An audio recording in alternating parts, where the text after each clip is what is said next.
we're talking about Obama, not Trump.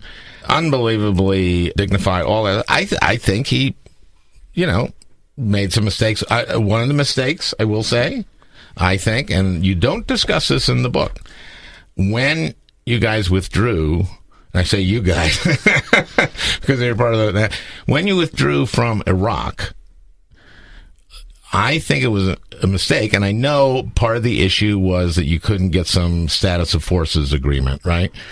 But I think it would have been smart to leave a counter-terrorism or counterinsurgency force, and I think that might have been very, very helpful when ISIS created its caliphate and marched through Iraq. So my own view on that is as follows. One, I know you remember this, but just to refresh our listeners, it was actually President Bush who had signed an agreement that committed to end the U.S. military presence by the end of 2011. That was part of the two... He did that with Maliki? Yes, he signed it before leaving office, and that was the commitment. We had made a commitment to do certain things in terms of supporting the Iraqi state, but the other side of that coin was a commitment that the U.S. would withdraw all of its forces by 2011. I did not remember that, but still. But that's important point, because that's back in the day when the United States actually honored the commitments of prior presidents. One, I don't remember that. Well, go back and do your homework, bro. We've never. Secondly, Trump is operating exactly in the same tradition as every previous president. Exactly. So, secondly, Obama then did try to negotiate an extension with the Iraqis. Would have had to be a new agreement to leave a very small number of U.S. forces, a couple 3,000, 5,000, but required that the Iraqis give the United States the same protections and privileges and immunities for our military personnel that we have everywhere around the world, so that when they're stationed somewhere, if they're accused of a crime, they get tried, for example, by the U.S. military rather than by a local kangaroo court. Could not get those privileges and immunities, a status of forces agreement negotiated with the Iraqis, because the Iraqis actually wanted us out. They weren't prepared to give what we needed. And so President Obama said, in the absence of that, I'm pulling out. Now, was that wise? Could there have been a way to keep them there anyway?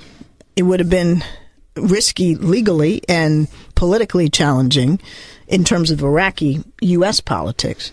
Also politically challenging in terms of U.S. politics, because, as you know, he ran on, let's end the war in Iraq. But let's assume he could have done that. Let's say he could have figured out a way to leave. If you're going down from how many men were at the height, over 100, way over 100,000. Yeah, if you go that down to 4,000 or 5,000, then what if you parked them in Kuwait? Well, in effect, we did. We had forces all over the region at the same time. So that's in effect what we did. But we weren't in Baghdad. We weren't in bases in Iraq. Why couldn't we have stopped ISIS from just rolling in? Well, so what happened after we left? And I'm not sure, to be honest, Al, that leaving 4,000 or 5,000 forces would have changed this. What Maliki did was completely politicize the Iraqi armed forces. We had trained them, armed them, professionalized them over many years. He was very shady, and he was a sectarian, a Shia. Yes. Shia. And his whole thing was, Shia and Iran over Sunni and Kurd. And so the armed forces atrophied, basically disintegrated to an extent that, and this is also a failing, that we, the United States, our intelligence community, we, the policymakers, didn't understand the extent to which the army didn't exist anymore. We were still in there, with equipment and all of that. We thought they were more or less what we left behind, and they weren't. So when ISIS rolled up and literally took Mosul almost overnight, as I describe in the book, we were caught off guard, no question about it. And that was the point at which we, worked to get Maliki out, because we couldn't work with him. He was completely corrupt and dishonest.